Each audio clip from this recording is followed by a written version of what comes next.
Today, I want to help you understand this. Can a seller back out of a land contract? I recently had a viewer on one of my videos comment that there are potential pitfalls when it comes to land contracts. Specifically, the question, can a buyer back out of a land contract? Well, stick with me because by the end of this video, you're going to have a clear understanding of the legalities involved when a seller wants to back out of a land contract, the potential consequences, the actionable steps, and how to protect your interests. So don't risk costly mistake. Be sure to arm yourself with the knowledge to know all you need to know about sellers backing out of land contracts. Did you realize that backing out of a land contract isn't as straightforward as it may seem? Could a seller face legal repercussions for trying to back out or cancel a land contract agreement? And what options do you as a buyer have if a seller tries to back out of a land contract? Well, stick with me as I first dive in to explain what the benefits are surrounding a land contract. Next, I'm going to talk about why somebody would even want to do a land contract. And finally, what happens if a buyer or seller tries to back out of a land contract. If you're ready, let's go.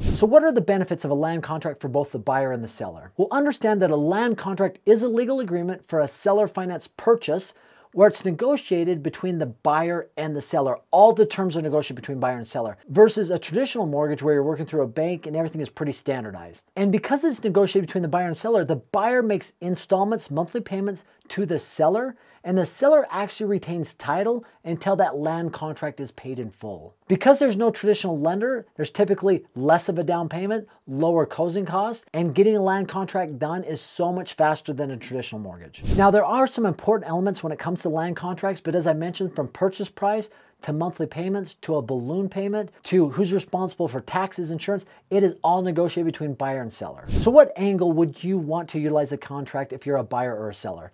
From the buyer's standpoint, it is an option. If you can't get traditional mortgage done, a land contract is a great idea. If you don't have enough money to put as a down payment, or if you don't have money for closing costs, or let's say that you have bad credit, or your credit isn't quite built up yet, or you've been through a foreclosure, or a short sale on property, any of those financial stresses that have happened to you in the past, you can still own a home and have the benefits of owning a home through a land contract, whereas with traditional mortgage, you would never be able to do that. From the seller's standpoint, it is something that opens up the buyer pool tremendously. Anytime you go from, hey, I'm selling my home and you need to buy it outright or get a loan through a bank and pay me all the money up front, but I'm willing to sell or finance this home to you, that opens up the buyer pool tremendously. And because the seller is taking a risk on maybe a buyer who's not quite credit worthy, he can charge a higher interest rate and potentially make more money this way. The other benefit for a seller when it comes to land contract is that a land contract is extremely in favor of the seller. The seller can act as a landlord without any of the landlord responsibilities.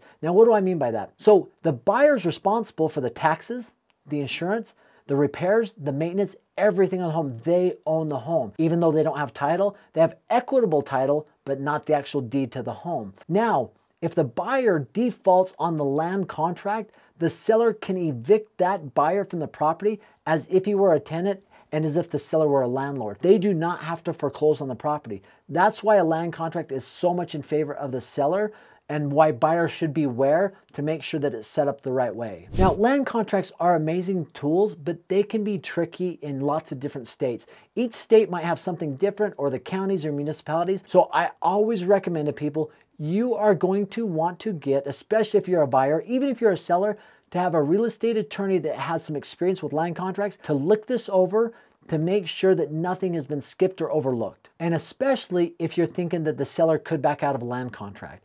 As I mentioned, because land contracts really benefit the seller, you want to understand, can a seller even back out of a land contract? Let's dive into that and answer that. So the simple answer is yes, a seller can back out of a land contract, but only under certain circumstances outlined within the land contract, such as if the buyer fails to meet certain contingencies, or if he defaults on payments, or if fraud was involved. However, doing so might have legal repercussions and maybe even some penalties involved. That's why everything needs to be stipulated and detailed out in that land contract. Even something as little as if the buyer is late on a payment, is there a late period where it's still okay? Or if the buyer skips a payment or misses a payment, is there an ability to make that up? Because if you default on the agreement from a financial standpoint, technically in a land contract, they could evict you from the property. So does that allow them to back out? It does. So that needs to be detailed out there, even to the specifics of missing a payment or being late on a payment. But here's some key points to remember. Number one, contract terms are key. As I mentioned, understanding each line item of the contract,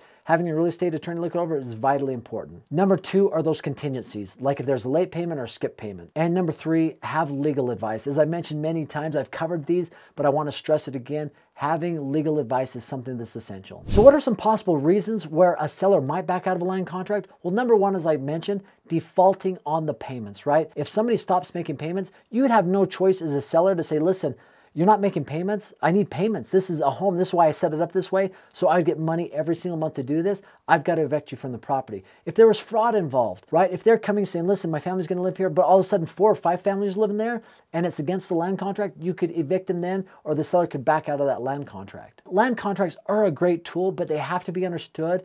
And especially from the seller's side, understanding how it benefits you is important. Now, land contracts are a great tool and it's typically used in a real estate strategy called slow flips.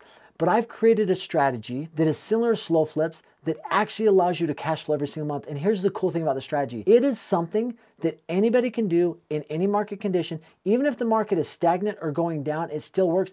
It is a game changer as far as building wealth in real estate that you can do with little to no money out of your pocket. And if you want to know exactly how to do this strategy that I call cash flow flipping, click on this video below where I go in full detail exactly how to do this strategy, that if you watch this video, you could start doing it today. Thanks for stopping by. Have an amazing day.